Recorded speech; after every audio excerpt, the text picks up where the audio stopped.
Kento Momota came into the Olympics ranked 1 in the world for men's singles and is one of the favourites to win gold.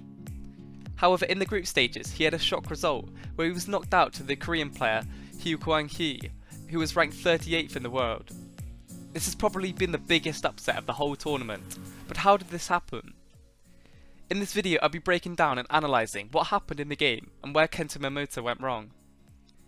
It's important to note that the Olympics was the second international tournament back for Kento Momota since the start of 2020 due to a serious injury.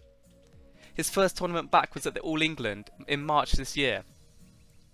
Also, since he is the world number 1 and the Olympics was in his home country, I'm sure he must have felt a lot of pressure to perform well. Whereas his opponents, especially in the group stages, had no pressure on them at all, since most people would have expected them to lose. At the start of the first game, Momota got off to a really good start, where he was 10-5 up.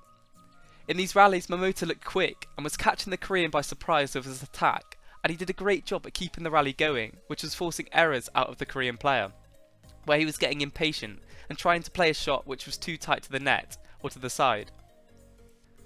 However, I think that the rally at 10-5 was a big turning point in the game. In this rally, HEO Kwanghee did an amazing job at getting everything back that Momota could throw at him. Kento Momota played multiple smashes and then cross-court net shots from the block return, and they were all coming back. The Korean player didn't do anything special in this rally. He was mainly playing lifts, clears and blocks to the net. The rally ended in Kento Momota trying to do an even tighter slice which went into the net. I think this was a big psychological advantage for HEO Kwanghee because he knew that he could play this and didn't have to worry about Kento Momota's attack being unreturnable. In my opinion, this was a problem for Momota. He wasn't able to play his attacking shots the way he usually does. He wasn't winning a lot of points from his attack.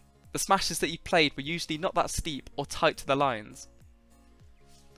However, on the other side of the court, HEO Kwanghee's attack was incredibly good.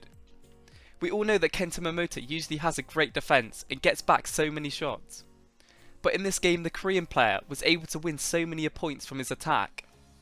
In fact, HEO Kwanghee was able to win 15 points in the 2 games from his smash, which is incredible.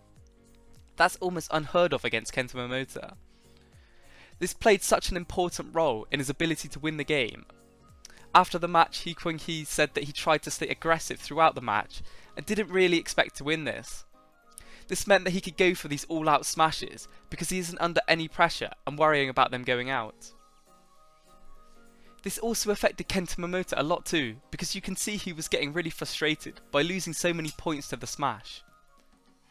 I'm sure he was wondering what he could do to get them back, since the smashes were so strong from the Korean player. Momota was then worried about lifting it too much too. If it wasn't right to the back, he would often lose the point. What set up HEO Kwanghee's smash so well was his net game.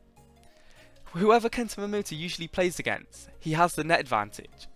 However, in this game, that wasn't the case. HEO Kwanghee played really good net shots throughout the game, and was actually beating Kento Momota at the net. This meant that Kento Momota ended up making mistakes trying to play a net shot which ended up in the net, or he would force to play a lift, therefore benefiting HEO Kwanghee because he could get back onto the attack. When the score was 19-all on the second game, a great example of this is when HEO Kwanghee gambled that Momota would play a net shot and really attacked it, which won him the point. Kento Momota never tried to do this on either of the block shots or net shots which were coming at him. I think honestly he played too passive throughout the game and let his opponent dictate the points and be the aggressive player.